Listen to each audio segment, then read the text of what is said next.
Alright, তো good morning.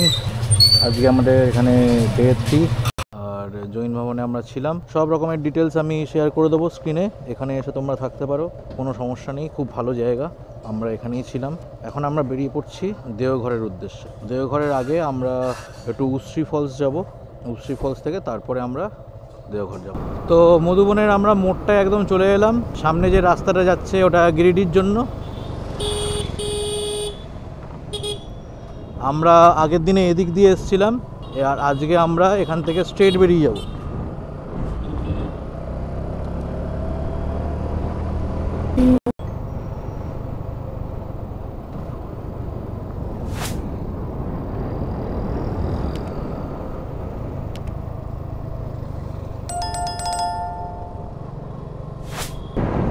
এখন যেখান থেকে যাচ্ছি পুরোটাই ঘাট সেকশন।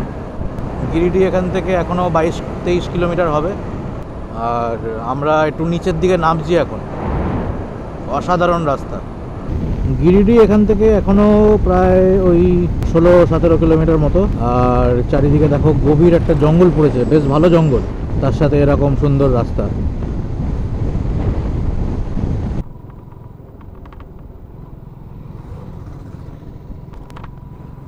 একটা নদী পড়লো এখানে, কি নদী জানি না, বেশ ভালো চওড়া আছে, জলও আছে, ওদিকে একটা জৈন টেম্পেলও আছে।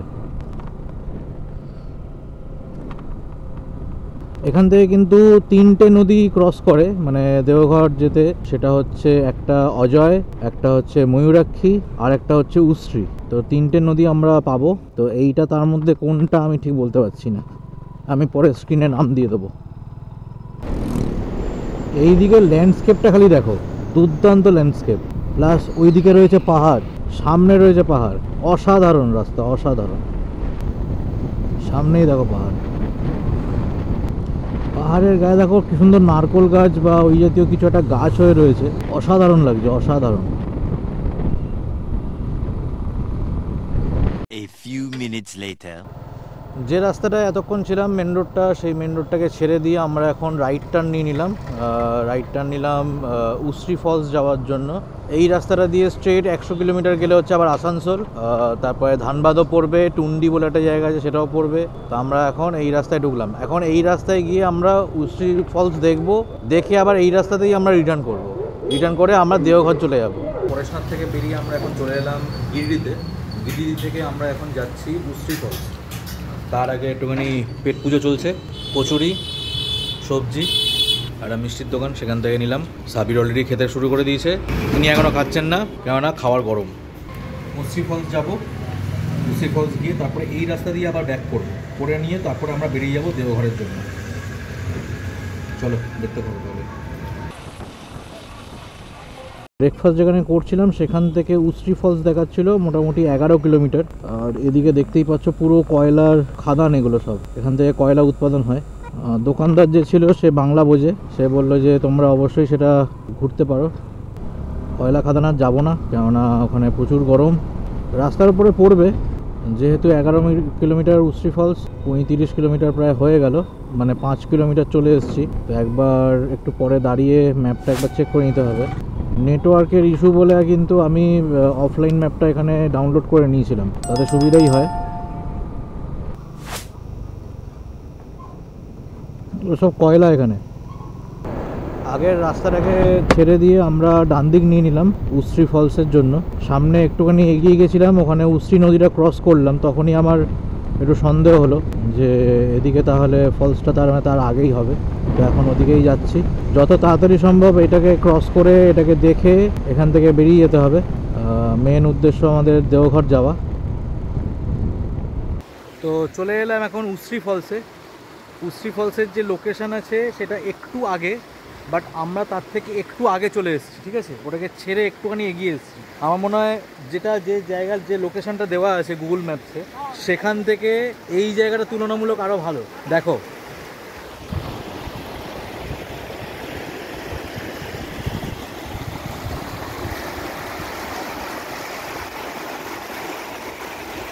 A few minutes later.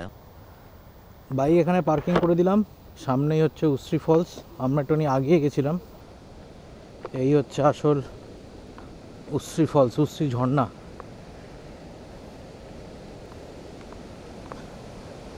অসাধারণ লাগছে, অসাধারণ।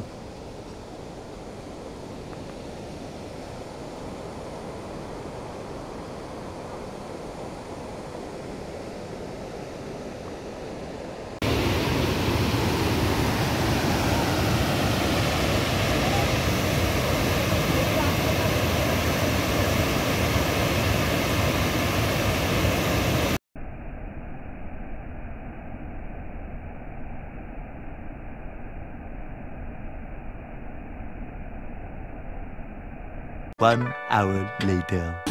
আচ্ছা, রাস্তার আপডেটটা একটু দিয়ে রাখি। এই যে রাস্তাটায় আমরা এখন যাচ্ছি, আমরা এদিকে যাব। এই রাস্তাটা হচ্ছে এখান থেকে যে আগে যে মোড়টা পড়লো, গিরিডির যে মোড়টা যেটা দেখিয়েছিলাম, সেই মোড়টা থেকে আমরা সোজা চলে এলাম। মানে উষ্ট্রী নদীর, উষ্ট্রী ঝর্ণা দেখার সময় যে রাস্তাটা, সেই রাস্তা থেকে স্ট্রেট আমরা চলে এলাম। এই রাস্তাটা সোজা এখন চলে যাচ্ছে দেওঘরের দিকে। তার আগে এবার আমাদের কয়েকটা রাস্তা একটু ভাগ বটোয়ারা করে নিতে হবে। সব রাস্তায়, অনেকগুলো রাস্তায় এখানে দেওঘর যাচ্ছে, কিন্তু আমাদেরকে তার মধ্যে বুঝে নিতে হবে। বেহেঙ্গাবাদ বলে একটা জায়গা আছে, সেখান থেকে আমরা লেফট নেব।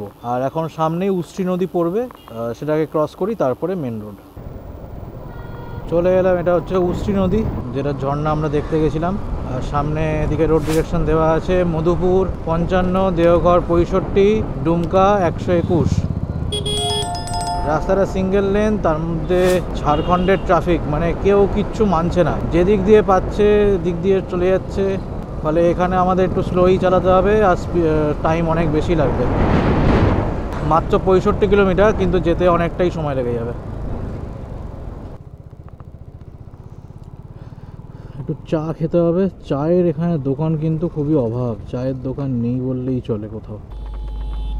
এখানে লোকে চা কম খায়। রাস্তা এখনো অবধি ভালোই পেয়েছি, খারাপ না খুব একটা। দেখা যাক। বেহেঙ্গাবাদ যেটা আমি বলেছিলাম, সেই জায়গাটায় আমরা এখন এসে গেছি। এটা বেহেঙ্গাবাদ। সেটা ক্রস করে কিছুটা যাওয়ার পরে তারপরে আমাদেরকে লেফট নিতে হবে, সেটা দেখতে হবে দেওঘরের জন্য। তো সামনেই রোড ডিরেকশন চলে এসছে, দেওঘর 33 কিলোমিটার লেফট। আমরা লেফট নিয়ে নেব।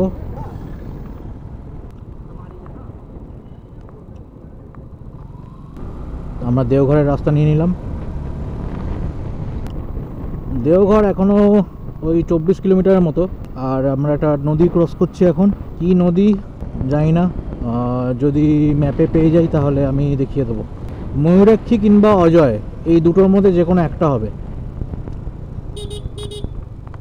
রোড ডিরেকশন আসছে একটা, বাবা মন্দির 25। বাবা মন্দির বলতে এখানে ওই ইয়ে বোঝাচ্ছে, বৈদ্যনাথ ধাম 25 কিলোমিটার। দেওঘর ওইটা 1 কিলোমিটারের মতো রেঞ্জ, তার মানে ঠিকই আছে, অসুবিধা নেই। দেওঘরের টাওয়ার চক এখনও ওই 9-10 কিলোমিটার মতো বাকি। আমরা আরেকটা নদী ক্রস করছি, ওদিক দিয়ে ট্রেন লাইন গেছে। এটাও কি নদীর কিছু লেখা নেই, ফলে নাম বলতে পারবো না।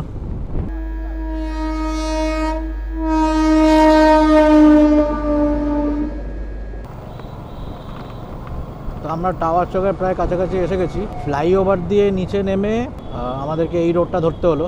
নিচ দিয়েও আসা যায়, কিন্তু রোড খারাপ, তাই জন্য আমরা এখান থেকে এলাম ইউটার্ন নিয়ে। তাহলে ওয়েলকাম টু দেওঘর টাওয়ার চক। তো আমরা টাওয়ার চক এসে গেছি, এই সামনে এটা হচ্ছে টাওয়ার চক। এবার আমাদের এখানে হোটেল দেখতে হবে। তো আমরা দেওঘর এসে গেছি, ওই যে সামনের মোড়টা হচ্ছে টাওয়ার চক দেখা যাচ্ছে। আর আমাদের হোটেল হচ্ছে এই যে সিটি স্টাইল, এই যে সিটি স্টাইল দেখা যাচ্ছে। সিটি স্টাইলের পাশ দিয়ে এখানে হচ্ছে গলিটা আছে, চলো নিয়ে যাচ্ছি।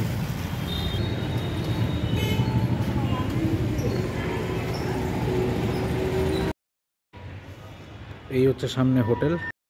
কার পার্কিং হচ্ছে এখানটা। আমাদের দুটো বাইক এখানে রাখা রয়েছে, বাইকটা আমি রেখে দিয়েছি এখানে, সাবিরের বাইকটা রয়েছে। হোটেলটা দেখাই, নাম হচ্ছে হোটেল যশোদা ইন। আমার হচ্ছে ঘর নম্বর 103। এই হলো চাবি।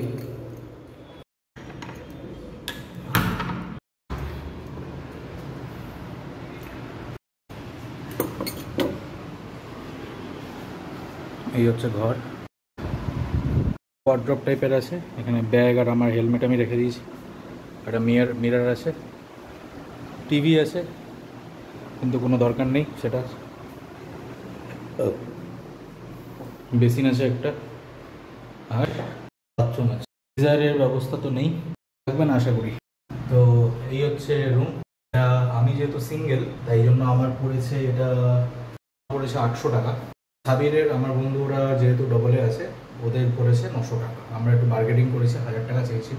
তো দুজনের মিলিয়ে 1700। আমরা দুদিন থাকবো, 3400 টাকা আমাদের লাগবে।